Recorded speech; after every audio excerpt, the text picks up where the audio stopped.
cadre de la préservation des acquis comme voulu par les présidents de la République, 2024 pour l'inspection générale de finances sera une année de renforcement de la lutte contre la corruption et les antivaleurs dans la gestion publique. Pour ce faire, ce service de contrôle supérieur a lancé 222 points de contrôle dans l'ensemble du territoire national. Cette énième vague de la patrouille financière s'annonce énorme. Les entités à surveiller sont la DGI, la DGRAD, la DGDA, avec les provinces de Kinshasa, de la Tchopo, du Nord Kivu, du Congo central, du Haut-Katanga et du Lualaba. Aussi dans le lot du contrôle, 12 ministères sont concernés, 44 établissements et entreprises publiques, 7 provinces et 12 entités territoriales décentralisées et enfin la chaîne de la dépense publique. Les contrôles a priori, dit la patrouille financière, restent le mode par excellence du contrôle des finances publiques en RDC. Mesdames et messieurs, bonjour, bienvenue dans votre émission, dans votre magazine avec Floride, si vous êtes à l'étranger. Nous sommes à Kinshasa. Aujourd'hui, nous avons le plaisir de recevoir un avocat. Il s'appelle Carlos Ndonda. Il est avocat au barreau de Kinshasa, mais également avocat de Barnabé Mbilingagno, un acteur politique qui est à ce jour détenu pour des questions qui nous sont encore obscures. Alors, on va échanger avec lui pour savoir où il se trouve, pourquoi il est arrêté et les raisons pour lesquelles il est arrêté. C'est avec notre invité, Maître Carlos. Bienvenue, merci d'avoir accepté notre invitation. Je vous remercie aussi, monsieur. Alors, je viens de le dire à l'annonce de notre émission, vous êtes avocat au barreau de Kinshasa.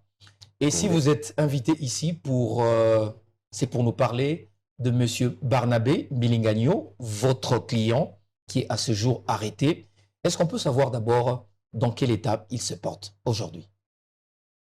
Vraiment, je ne sais pas répondre à cette question parce que, bon, ça fait un mois aujourd'hui, je ne suis pas entré en contact téléphonique avec mon client, non plus en contact physique avec lui. Donc, je n'ai pas eu accès. Oui. Un mois. Jour pour jour, un mois qu'il est détenu à la DEMIAP. Et donc, je ne connais pas quels sont les faits lui reprochés. Et son état de santé aussi m'échappe. Donc, je ne connais pas. Il n'est pas entré en contact non seulement avec moi, l'avocat, mais aussi avec sa famille. Encore moins avec sa femme? Il n'a pas vu sa femme, ça fait un mois. Il n'a pas vu ses enfants, ça fait un mois. Nous ne savons pas comment il s'est nourri là-bas, comment il s'est vêtu, parce qu'il est sorti avec un seul habit. Il dort comment? Quelle est sa condition? Nous ne savons pas. Et il est détenu où? Vous savez quand même où il est détenu? Au moins, nous avons eu la dernière information qu'il est détenu à la DEMIAP. Alors, qu'est-ce qui s'est passé? Alors, d'abord, à titre historique, il a connu un problème.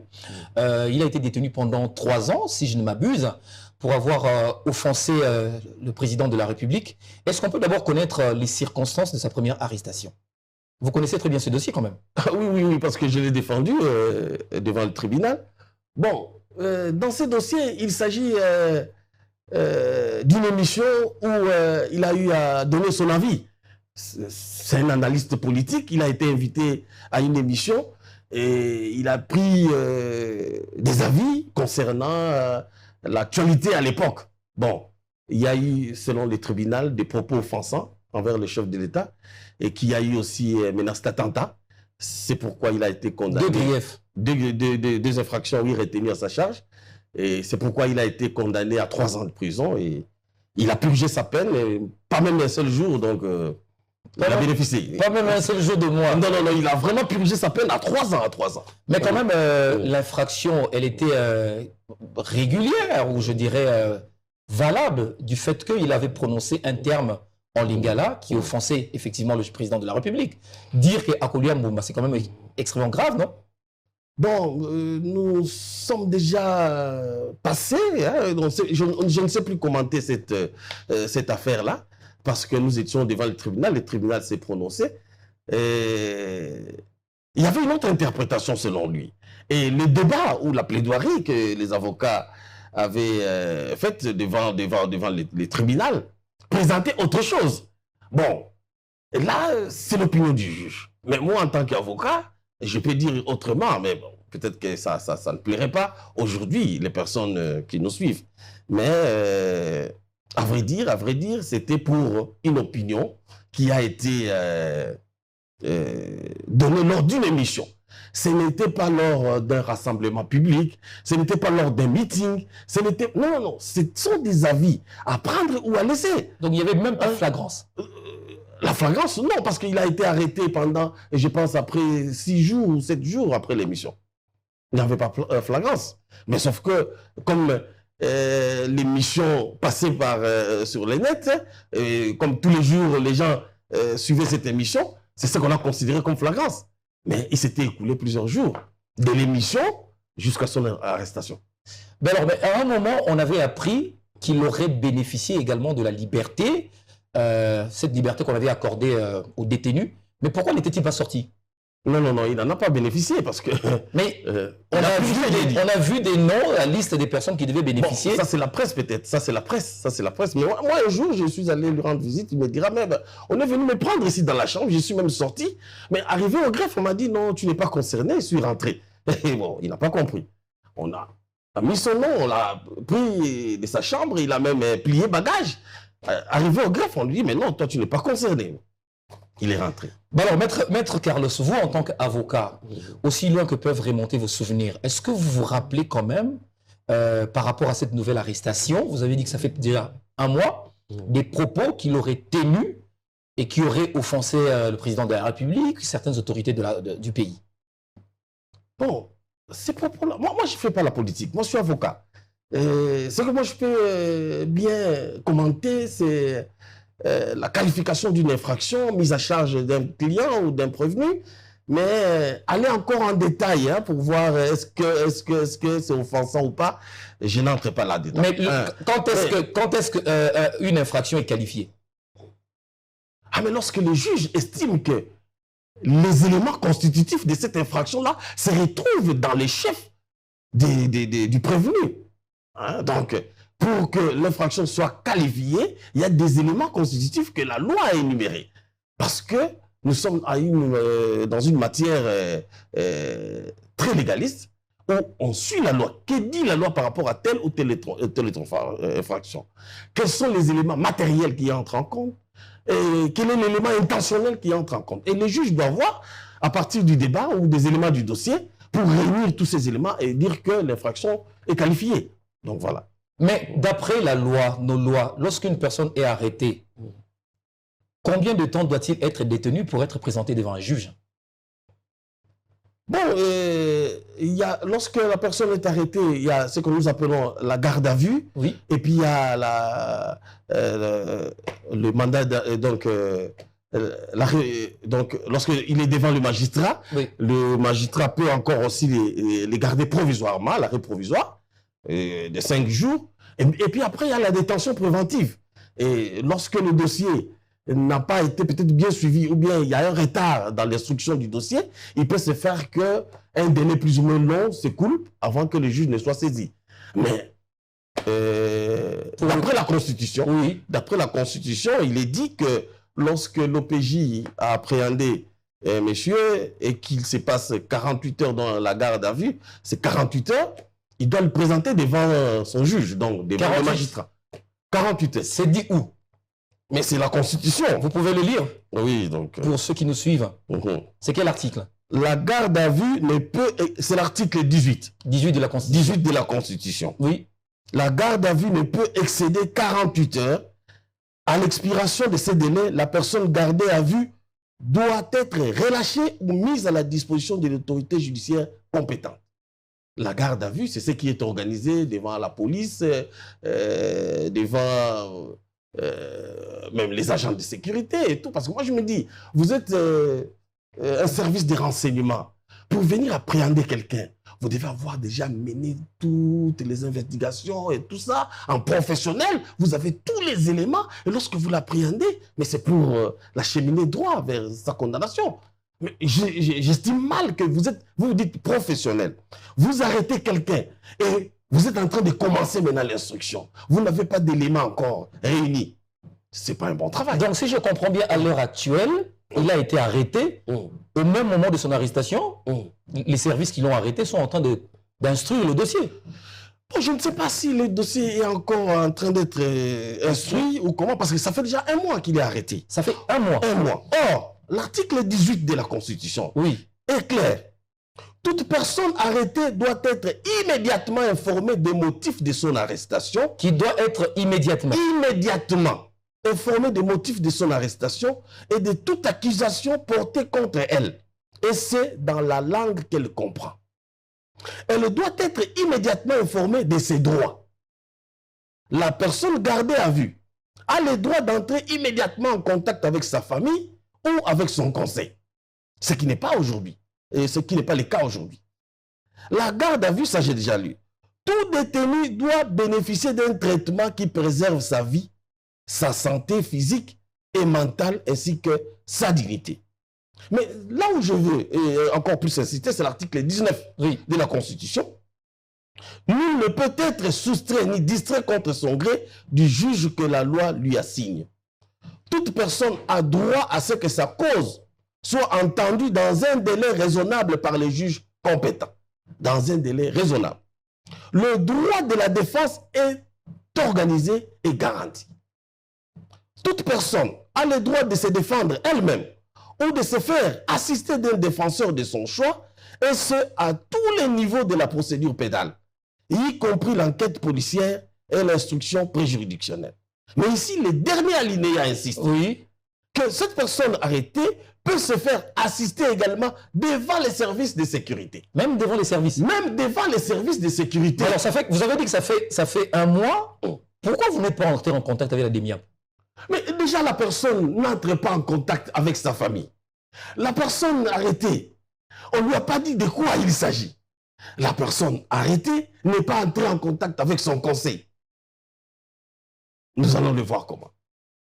Donc, c'est en violation de la Constitution, tout ce qui s'est fait. Lorsque vous êtes service des renseignements, bien sûr, mais vous arrêtez quelqu'un, lui privant le droit de voir sa famille, lui privant le droit d'entrer en contact avec son conseil, lui privant le droit de bénéficier d'un délai raisonnable pour être entendu par son juge naturel. Vous l'avez arrêté, vous êtes un service de renseignement, nous le refusons, nous l'acceptons, vous devez bien faire votre travail pour protéger notre pays, mais sauvegarder les droits de quelqu'un, les droits de l'homme. Il a droit à la dignité. Vous l'avez arrêté. Si votre dossier est déjà peaufiné, vous savez de quoi il s'agit. Il n'y a pas encore à les cacher parce qu'il est déjà entre vos mains. Il ne va pas fuir. Mais s'il peut parler avec sa femme, qu'on lui amène un par-dessus et tout ça pour se protéger du froid, si on peut lui amener un peu de la nourriture, ou s'il est souvent malade, si on peut lui amener son produit qu'il prend tous les jours. Mais lorsque vous lui refusez cela, c'est une violation grave de la Constitution. Donc, si je comprends, ni sa femme, ni vous, depuis qu'il est sorti les vêtements qu'il avait portés, vous n'êtes jamais entré en contact avec lui. Jamais, jamais.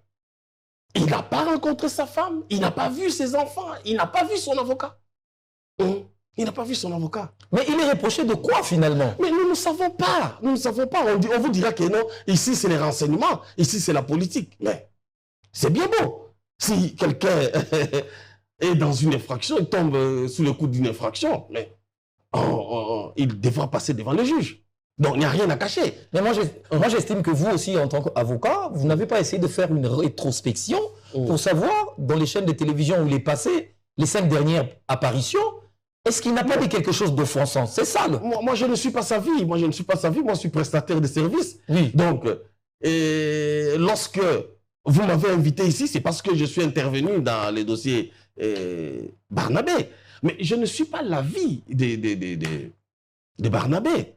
Hein? C'est un analyste politique qui peut passer dans une des chaînes et dire ce qui lui plaît. Mais ce n'est pas mon cas. Alors, maître, lorsqu'un service de sécurité, d'après la loi, viole intentionnellement ou pas la Constitution, c'est quoi maintenant la conséquence? Qu'est-ce que vous devriez faire?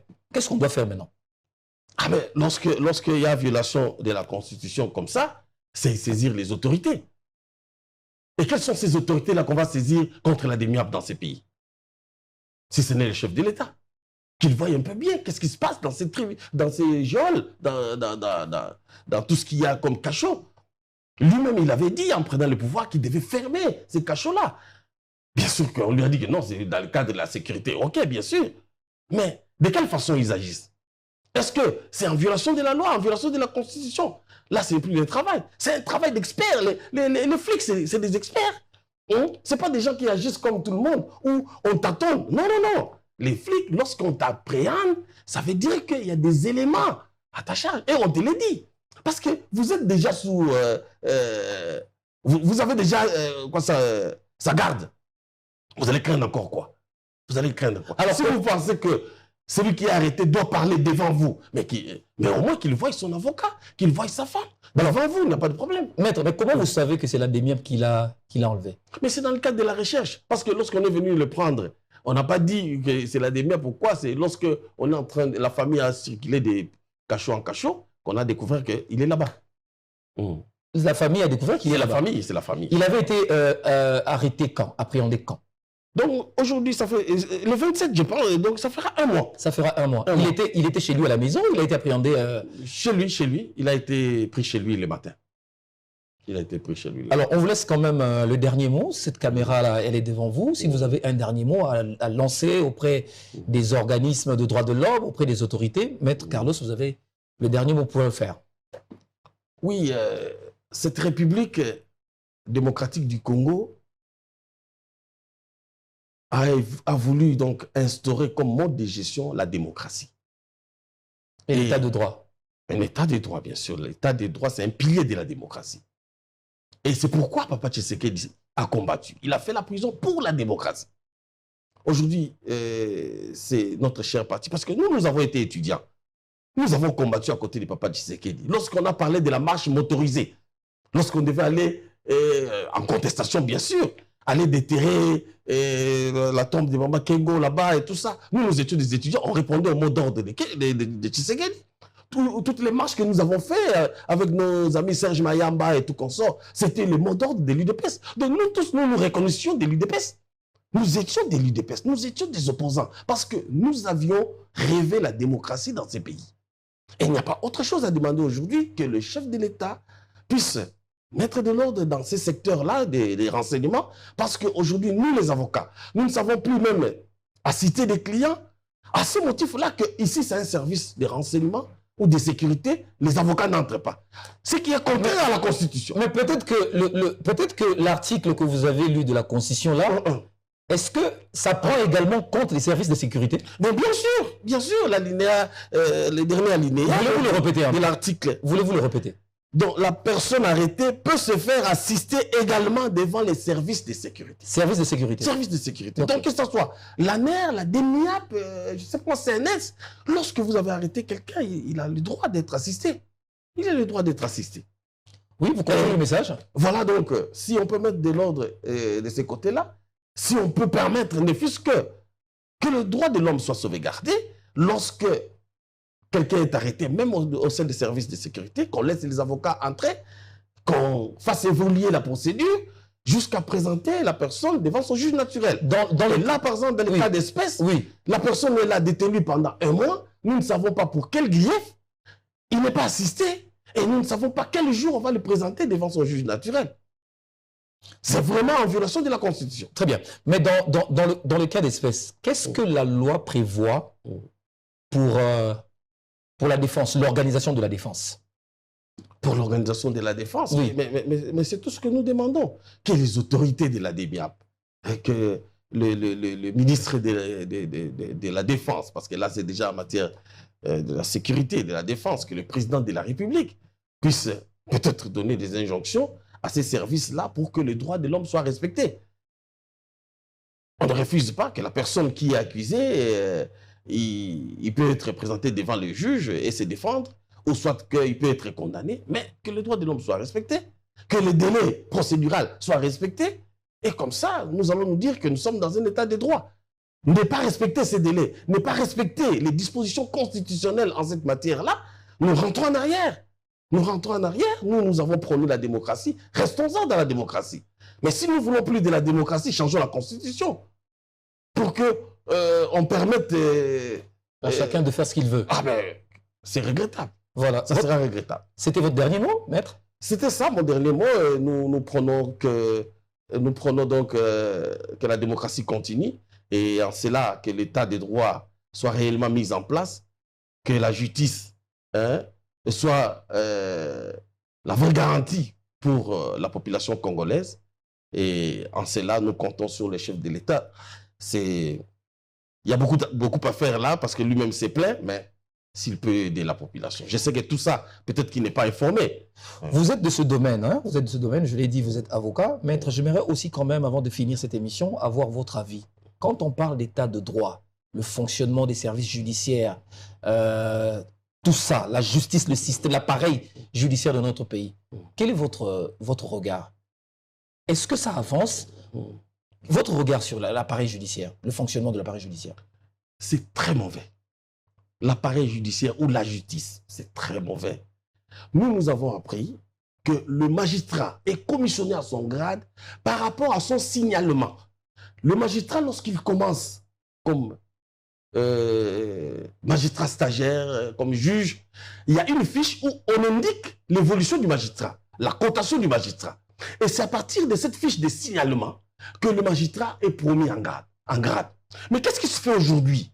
On va suivre les critères ethniques, on va suivre les critères tribaux, on va suivre les critères politiques pour désigner des gens au poste de responsabilité. Même s'ils n'ont pas de compétences. Ils n'ont pas de compétences, ils n'ont pas de moralité qu'il faut. C'est ça le vrai problème. Il faut que, au niveau du Conseil supérieur de la magistrature, la fiche de signalement soit le premier élément à regarder avant la nomination des magistrats. Comment vous allez donner des grades à quelqu'un dont la fiche de signalement, dont la fiche de signalement indique qu'il a été déjà plusieurs fois interdit, qu'il a été plusieurs fois poursuivi disciplinairement? Il y a des cas comme ça qui se... Il y a des cas comme ça. Un juge, il y a des juges même qui ont été promis chef de juridiction, mais des fois, il a encore des dossiers au niveau disciplinaire. Ce n'est pas normal. C'est ça donc la moralité. Et ces gens-là, lorsqu'ils se disent, moi, je dois tout à ceux qui m'ont mis ici parce que j'étais à une mauvaise posture, je ne serais pas arrivé ici, alors il ne fait que ce que les autres vont lui demander. Mais il faut des juges qui ont du caractère. Nous avons connu des juges à l'époque, c'était comme des petits prêtres, et des juges qui ne vivaient pas une vie ostentatoire comme aujourd'hui. Ils avaient des l'éthique. Nous connaissons les salaires des juges, des magistrats. Mais lorsque vous voyez qu'ils changent des jeeps, vous-même vraiment là, président du conseil, président du conseil supérieur de la magistrature, vous vous dites quoi? Il prend cet argent là-haut. Et pourquoi vous ne les sanctionnez pas? Pourquoi même les services de renseignement ne peuvent pas demander à tel magistrat, venez un peu, on vous voit mener telle ville, justifiez-vous. À l'époque, ça existait. Ça existait. Moi, je suis le dernier que Maître Kamanda Gérard a formé. Oui. Oui. Et donc, j'ai beaucoup parlé avec Maître Kamanda. C'est pourquoi il ne voulait même pas, depuis qu'il était rentré de l'exil et tout ça, il ne voulait même pas se présenter devant la cour ou bien devant un tribunal. Pour quelle raison? Mais il avait honte. Il se disait qu'il allait se présenter devant qui? Vous voyez? Donc, il se disait que c'était un peu pour lui. Il n'acceptait pas ça, quoi. Donc, est-ce que le passage de la ministre Rose Mutombo comme ministre de la Justice n'a pas donné un coup de changement dans l'appareil judiciaire aujourd'hui? Rien du tout, rien du tout. Hein. Rien du tout. Rien du tout. Moi, je suis sincère, hein, même les amis qui regardent, moi, je suis sincère. Rien du tout.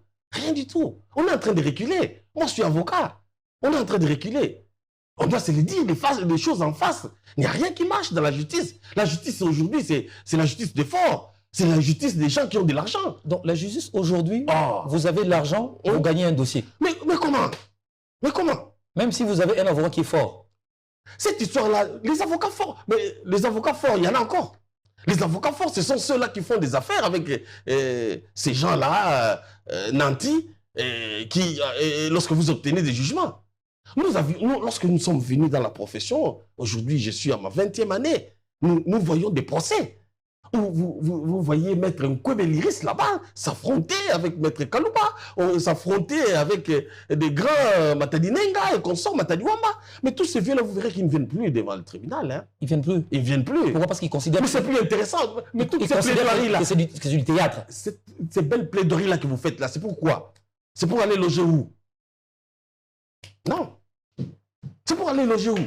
Parce que moi, je vois par exemple une personne qui était propriétaire, une maman, qui se fait déguerpir de sa maison, alors devant la justice, sa propre maison, et finalement, il la perd. Le problème, c'est que le juge doit s'assumer. Le juge qui a une carrière à sauvegarder doit être libre. Ce n'est pas normal qu'un juge a pris une affaire en délibéré, son président de juridiction qui n'était pas là, lui demande de venir d'abord lui montrer son jugement, lui doit donner son avis avant de rendre la décision. Ça ne se fait pas. Tout ça déjà, ça gâche la justice. Il faut que ce juge juge des cas pareils sont légion. Mais non, mais c'est le système, c'est le système. Avant de prononcer, il faut aller amener votre jugement devant le président de la juridiction qui doit mettre son avis. Or, ce n'est pas normal. Là, ce n'est pas l'indépendance du juge. Le juge qui a pris l'affaire en délibéré doit s'assumer. S'il a mal rendu sa décision, qu'il s'assume comme ça parce qu'il est en train de gâcher sa carrière. Et toi, chef de juridiction, c'est là où tu dois bonder pour soit l'interdire, pour l'amener même sur le plan disciplinaire. Mais lorsque vous avez déjà été de connivence, quelle sanction? Est-ce que ce n'est pas la précarité, dans laquelle ils sont? Non, c'est un mauvais système. Un mauvais système. Un mauvais système. Moi, président des juridictions, je n'ai quoi faire avec votre jugement que vous allez rendre. Mais moi, je vais vous sanctionner lorsque je constate qu'il y a idole, il y a eu des plaintes des gens et tout comme ça. Collègues, venez un peu. Oui, sur le plan disciplinaire, on va vous entendre. Mais je n'ai rien à faire à voir votre décision. Tout ça pourquoi? Parce que le président s'est dit, les autorités vont m'appeler. Comment c'est juste? Non, non, non, mais le juge a rendu sa décision. Donc, il y a aussi, vous êtes quand même conscient qu'il y a des pressions des autorités. Mais tout ça déjà, c'est une pression. Lorsqu'un juge a été à l'audience, il a suivi la plaidoirie des parties et il a rédigé les jugements. Pourquoi encore aller montrer ça à son président? Il va montrer ça au président, pourquoi? Ça, c'est pour lui dire que non, tu dois changer. Ce n'est pas de cette façon-là. Moi, on m'a appelé là-bas. Il faut que la décision change. Laissez les juges se prononcer. Et s'il a mal agi, poursuivez-les. Avec ce tableau sombre, qu'est-ce que ça devient votre carrière d'avocat? Mais c'est très difficile, c'est très difficile. C'est très difficile. Nous sommes en train d'exercer dans un environnement qui est compromettant. Qui est compromettant. Et bon, il faut un leadership, un vrai leadership. De qui? Au niveau du Conseil supérieur de la magistrature d'abord. Qui on met là-bas? Lorsque je parlais de signalement, je parlais de l'ancienneté. Il y a des gens qui ont déjà atteint, par exemple, les grades de président et tout ça. Et que on favorise ceux qui n'ont même pas encore atteint les grades là à des postes de responsabilité. Vous ne voyez pas qu'il y a déjà un problème? Merci, Maître Carlos Ndonda. Vous êtes avocat au barreau de Kinshasa. Vous êtes avocat de M. Barnabé Bilingagno, qui est actuellement en détention auprès de la DEMIAP. Ça fait déjà 1 mois, vous l'avez dit. Il n'est ni en contact avec vous, avocat, ni en contact avec sa famille. Depuis qu'il est sorti, le même vêtement qu'il avait, c'est celui qu'il a aujourd'hui. Et vous appelez les autorités à pouvoir agir parce que vous estimez que la Constitution est violée. C'est ça. Voilà. Cette émission est terminée, mesdames et messieurs. Merci de l'avoir suivi. Portez-vous bien. À très bientôt et avec le même plaisir. Dans le cadre de la préservation des acquis comme voulu par les présidents de la République, 2024 pour l'inspection générale de finances sera une année de renforcement de la lutte contre la corruption et les antivaleurs dans la gestion publique. Pour ce faire, ce service de contrôle supérieur a lancé 222 points de contrôle dans l'ensemble du territoire national. Cette énième vague de la patrouille financière s'annonce énorme. Les entités à surveiller sont la DGI, la DGRAD, la DGDA, avec les provinces de Kinshasa, de la Tchopo, du Nord Kivu, du Congo central, du Haut-Katanga et du Lualaba. Aussi dans le lot du contrôle, 12 ministères sont concernés, 44 établissements et entreprises publiques, 7 provinces et 12 entités territoriales décentralisées et enfin la chaîne de la dépense publique. Les contrôles a priori, dit la patrouille financière, restent le mode par excellence du contrôle des finances publiques en RDC.